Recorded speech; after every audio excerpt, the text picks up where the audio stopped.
heavy goods vehicle. So I wonder if that means that these lanes are suited to little cars. Well, that's quite handy because there's one here, which is a bit special from what I gather. Hi Hello. there. Nice to see you. Pleased to meet you. Rest your feet, come in the sun. Oh. Come on. Can I fit in there? I think you just about can. Oh, yes.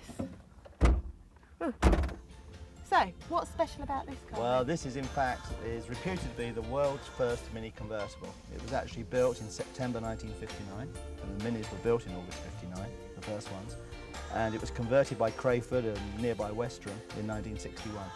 And I've had it now for about 8 years, and I really haven't used it much, and so I thought, weather's getting nice, it's about time I started using it a bit.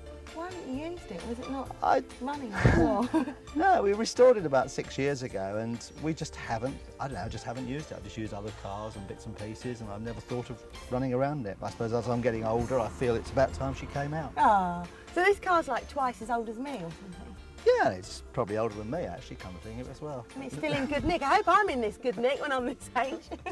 Yeah, it is. It's a bit special because, I mean, you start it with a button on the floor, and it's just a late 4.8cc engine. It's very slow and it's very bumpy. And although it looks like the Mini that was built up to 2 years ago, it is in fact very, very different. It doesn't look that different, actually, to the later models. No, it was a very clever design, and in fact it was very similar, but it's just all the way they're put together and the different sort of suspension they use nowadays has made it much more comfortable to ride and easier to drive. So all the differences are sort of the things that you can't quite see from the outside. Exactly. A layperson wouldn't notice. Well, no, they wouldn't.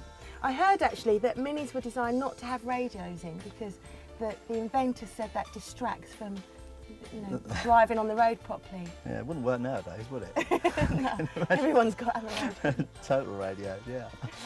So you're quite a buff with the cars then. Have you got any sort of history with cars and racing? Yes, I've been involved with motor racing for about 30 years. I've run many drivers, many in Formula 1, Formula 2. I've been very lucky to have worked in it from a young age. And I just love motor racing, and to have a job in motor racing and that being a hobby as well is just a dream come true. So you're more like the manager, or have you raced yourself as No, well? I've never driven. I've always run drivers like John Surtees, Graham Hill, Jochen Rindt, Ronnie Peterson, Alan Jones, all world champions. And I've been very lucky to work with those guys because they are very special. Nicky Lauda recently, yeah. Really? Yeah. But you haven't ever raced yourself? No, I wasn't good enough. I tried just with some friends once in an ordinary road car when we were doing some tyre testing, and there was a proper driver driving, and it was his turn, and to see how a real driver can drive a car on the track, you realise that they are special. Yeah. And although I might be a good driver, to actually get anywhere, you have to be born with a natural ability. Yeah. A bit like being a concert pianist or something. You can practice as much as you want, but if you haven't got that natural ability, you'll never get there.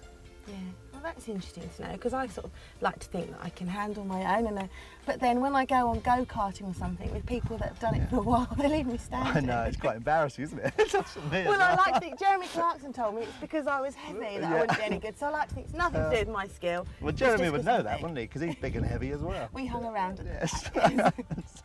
I can understand that, yeah. Well, this is a lovely little car. Can we go for a spin? We will certainly try to. Right. It's got no seat belts or anything. No, not allowed. Well, hey! Part of the regulations, it don't need safety belts in the car this old. Don't need a tax either. No tax? No tax, which is really good news.